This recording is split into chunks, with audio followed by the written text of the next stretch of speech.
बिस्मिल्लाहिर्रहमानिर्रहीम अस्सलाम वालेकुम। Welcome to my YouTube channel.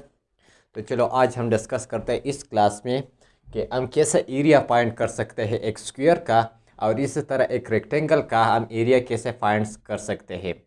इससे पहले वीडियो में हमने पैरामीटर ऑफ एक स्क्वायर का निकाला था और रेक्टेंगल का।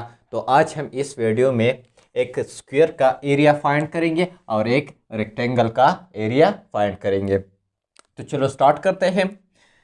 पहले आपको पता है कि स्क्वायर और स्क्वायर पर मैंने एक डिटेल के साथ वीडियो बनाया है, ठीक है। स्क्वायर हमारे पास ऐसे क्वाड्रिलेटरल शेप्स होते हैं जिसके फोर साइड जो हो इसका लेंथ इक्वल होता है, और इसका जो फोर एंगल्स होता है वो 90 का बराबर होता है।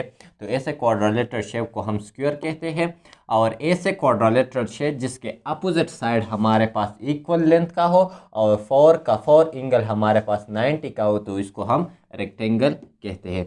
अगर कोई डिटेल में देखना चाहता है तो इस पर मैंने एक डिटेल के साथ वीडियो बनाया है जिसका लिंक मैंने नीचे डिस्क्रिप्शन में दी है। तो चलो स्टार्ट करते हैं।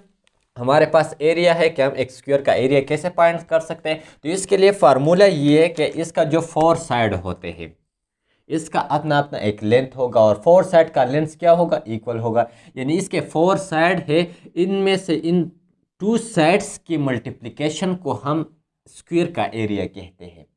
यानी फॉर एग्जांपल ये हमारे पास एक स्क्वायर है और इसके फोर साइड है और फोर साइड कितने का लेंथ कितना है, 3 सेंटीमीटर का है। यानी ये हमारे पास एक साइड है, इसका लेंथ भी 3 सेंटीमीटर का, और इस तरह ये तीनों अदर जो साइड है इसका भी लेंथ हमारे पास 3 सेंटीमीटर का है।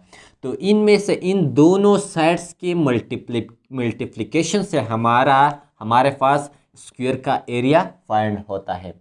तो चलो हम इस एग्जांपल करते हैं कि ये हमारे पास एक स्क्वायर है, इसका फार्मूला है साइड मल्टीप्लाइड बाय साइड। यानी एक साइड का लेंथ को मल्टीप्लाई किया जाता है दूसरे साइड के लेंथ से, तो इनसे हमारे पास एक स्क्वायर का एरिया बन जाता है। इसमें हमारे पास एक साइड का लेंथ 3 सेंटीमीटर का है।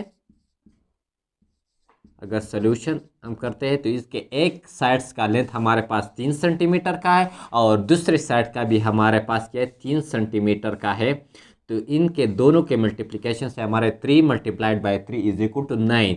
तो हमारे पास इस स्क्वायर का हमारे पास जो एरिया है इसको हम एरिया कहते हैं, जिसको मैंने कलर किया इस पोर्शन को हम एरिया कहते हैं। लेकिन जो ये बाउंड्री है या जो लेंथ है उसको हम पैरामीटर कहते हैं, और पैरामीटर पर भी मैंने एक डिटेल के साथ वीडियो बनाया है।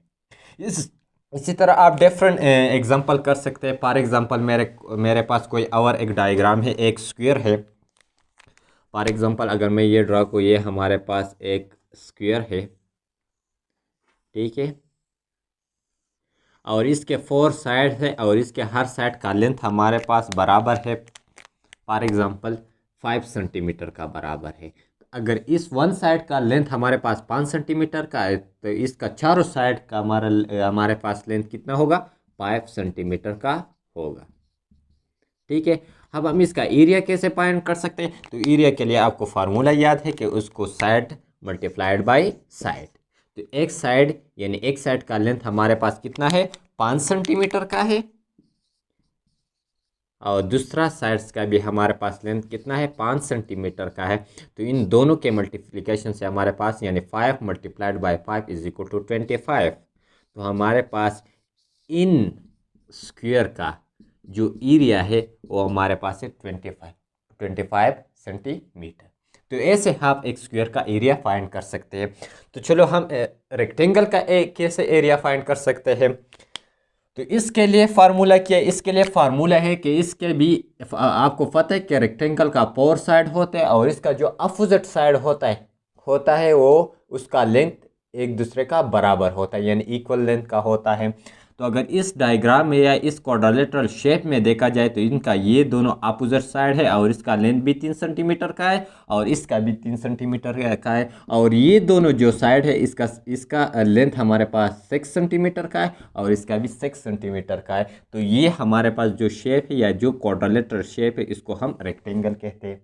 इसके लिए फार्मूला ये कि इसका ये इस साइड को हम लेंथ यानी इसको हम लेंथ कहते हैं और इसको हम वेट। तो वेट और लेंथ के मल्टीप्लिकेशन से जो आता है हमारे पास, जो नंबर्स आता है, उसको हम क्या कहते हैं, एक रेक्टेंगल का एरिया कहते हैं। यानी अगर इस पर मैंने यहाँ पर जो मैंने ये कलर किया, जो डैश डैश से जाहिर किया है, ये एरिया हमारे पास एक रेक्टेंगल का एरिया है। और इसको फाइंड करने के लिए हम लेंथ और वेट को एक दूसरे के साथ क्या करते हैं, मल्टीप्लाई करते हैं। यानी हमारे पास इस शेप का, इस क्वाड्रिलेटरल शेप का जो लेंथ है हमारे पास 6 सेंटीमीटर का है, और इसका जो वेट है ये हमारे पास 3 सेंटीमीटर का है। तो इन दोनों के मल्टीप्लिकेशन से हमारे पास जो नंबर्स आता है, उस नंबर्स को हम क्या कहते हैं, एक रेक्टेंगल का एरिया कहते हैं। यानी 6 × 3 इज इक्वल टू 18 सेंटीमीटर। तो ये जो हमारे पास रेक्टेंगल है, इसका एरिया हमारे पास कितना है, 18 सेंटीमीटर। ठीक है, तो इसी तरह आप डिफरेंट एग्जाम्पल कर सकते हैं। ठीक है, तो जो लोग इस चैनल पर नए हैं, चैनल को सब्सक्राइब कीजिए, लाइक कीजिए और अपने दोस्तों के साथ ज़रूर शेयर कीजिए। Thank you.